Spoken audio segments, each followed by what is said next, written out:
saya akan mempresentasikan latar belakang penggunaan PET dan prinsip kerjanya. PET dapat mengukur fungsi fisiologis dengan mencitrakan aliran darah, metabolisme, neurotransmitter, dan obat yang dilabel zat radioaktif. Alat ini dapat menampilkan analisis secara kuantitatif, mengikuti perubahan relatif selama pemantauan, sesuai dengan perjalanan dan pengaruh penyakit terhadap jaringan tubuh manusia atau respon terhadap organ tubuh stimulus spesifik. PET termasuk kelompok teknik pencitraan kedokteran nuklir. Di sini dilakukan penyuntikan bahan radioaktif melalui vaskular dan selanjutnya masuk ke dalam jaringan tubuh.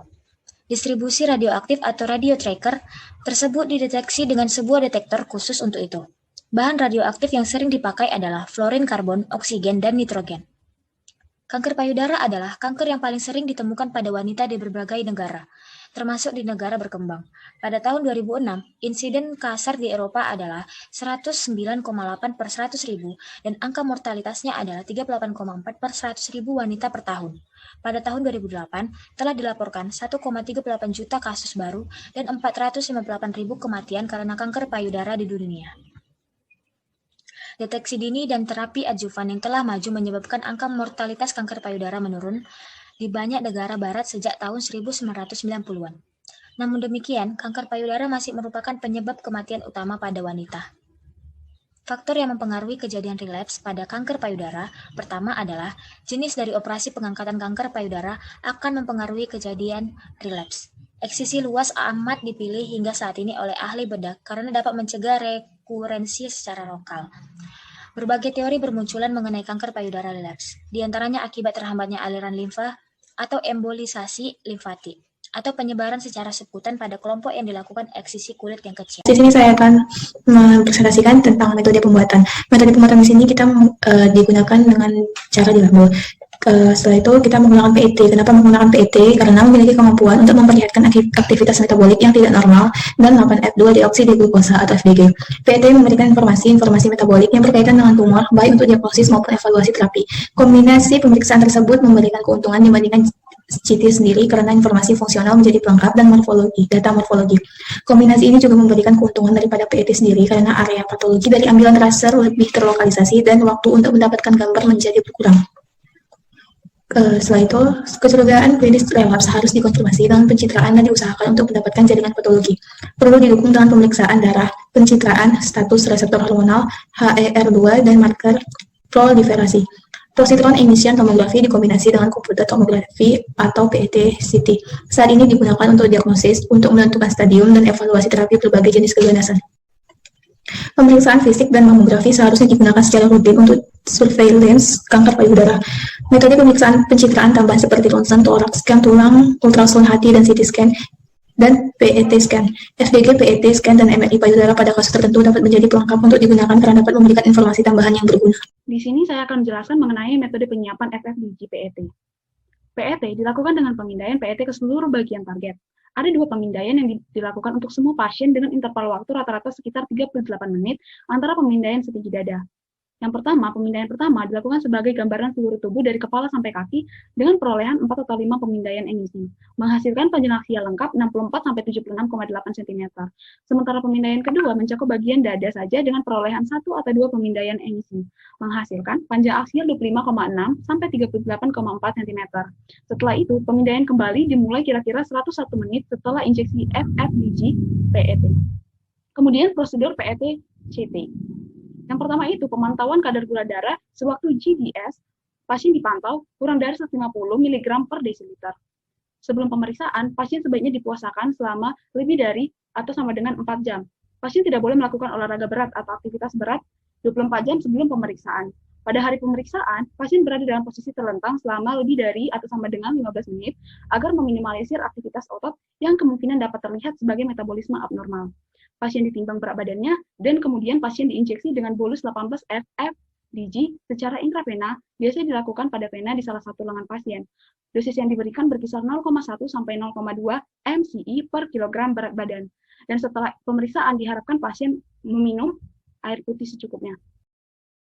Kelima, cara penentuan kanker payudara, ganas atau normal. Dalam perbandingan jaringan payudara ganas dengan jaringan payudara normal kolateral, ada perbedaan yang signifikan antara perubahan pada SUV dual time point. Pada jaringan ganas menunjukkan perubahan SUV di waktu ganda yang positif. Sementara jaringan payudara normal tidak menunjukkan perubahan SUV di titik waktu ganda yang negatif. Hal ini sesuai dengan penelitian terdahulu yang menyatakan pencitraan titik waktu ganda untuk diagnosis kanker. Diharapkan jaringan normal tidak akan terakumulasi oleh 18 FFDG dalam jangka waktu yang lama. Dalam beberapa kasus, jaringan payudara normal menunjukkan pencucian 18 FFDG dan SUV justru menurun seiring waktu. Hal ini tertentu akan meningkatkan akurasi secara keseluruhan dengan mengidentifikasi dengan normal jinak dan lesi inflamasi yang terkadang mirip dengan kanker. Selanjutnya, saya akan membahas tentang dosis dan kegunaannya untuk diagnosis pada jumlah kami. Tata laksana secara umum diterapi seperti tumor yang baru dengan bidang kuratif dan tata laksana secara spesifik berdasarkan subtype dari kanker payudara dan meliputi terapi hormonal, anti-HER2 kemoterapi, terapi target yang baru seperti lapatinib, anti-angiotensin seperti bevacizumab dan sunitinib. Secara umum, frekuensi lokal regional yang terisolasi seharusnya diterapi seperti tumor yang baru dengan bidang kuratif.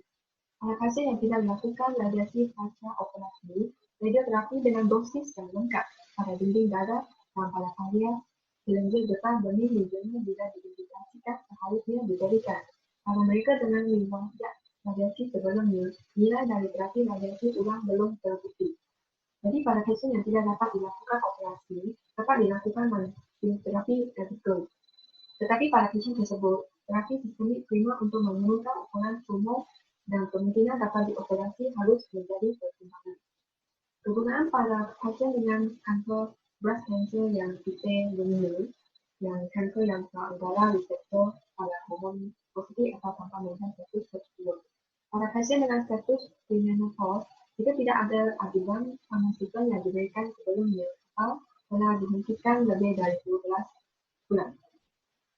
Pada pasien dengan status pasien menopause, jika tidak ada aromatase inhibitor generasi ketiga yang telah diberikan sebelumnya atau telah dihentikan selama lebih dari 12 bulan. Pilihan terapi yang lebih dipilihkan adalah terapi ini terutama dengan tamoxifen atau risotol. Selanjutnya, kegunaan pada pasien kanker payudara dengan triple negatif. Pasien dengan tumor negatif reseptor hormonal adalah kandidat untuk kemoterapi sitotoksik.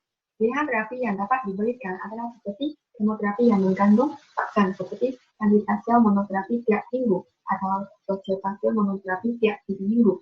Pada pasien dengan triple negatif dengan karakteristik tumor menyebabkan organ residual makan, pilihan terapi yang agresif dan risiko pemburukan pasien secara cepat. Kemoterapi kombinasi sering diperlukan. Namanya terapi setiap regimen dan jumlah regimen seharusnya diindividualisasi pada setiap pasien. Kemoterapi dosis yang tinggi seharusnya tidak menjadi pilihan. Di sini saya akan menjelaskan tentang hasil. Hasilnya itu dari 57 lesi payudara pada 54 pasien, 39 adalah ganas dan 18 adalah inflamasi post-biopsi tanpa sisa tumor terlihat pada analisis patologi bedah, yaitu lesi benar-benar dihilangkan dengan diagnostik atau eksisi biopsi. Berikut merupakan hasilnya. Dari 39 lesi ganas, 33 atau 85% menunjukkan peningkatan, dan 6 atau 15% menunjukkan tidak ada perubahan, 10% atau menurun 5% rata-rata SUV dari waktu ke waktu. Jika SUV 2,5 dianggap sebagai nilai batas untuk membedakan lesi jinak dari lesi ganas, maka hanya 15 atau 38% dari 39 lesi yang telah dianggap ganas atas dasar nilai ini. Berikutnya merupakan hasil dari 18 lesi inflamasi pasca biopsi.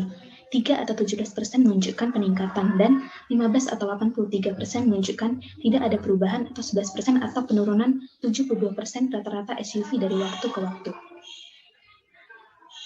Dari 57 payudara normal kontralateral, 2 atau 3,5% menunjukkan peningkatan dan 55 atau 96,5% menunjukkan tidak ada perubahan atau 22,5% atau penurunan 74% pada SUV maksimum dari waktu ke waktu.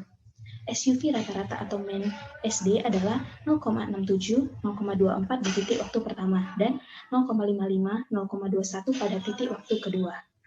Terima kasih.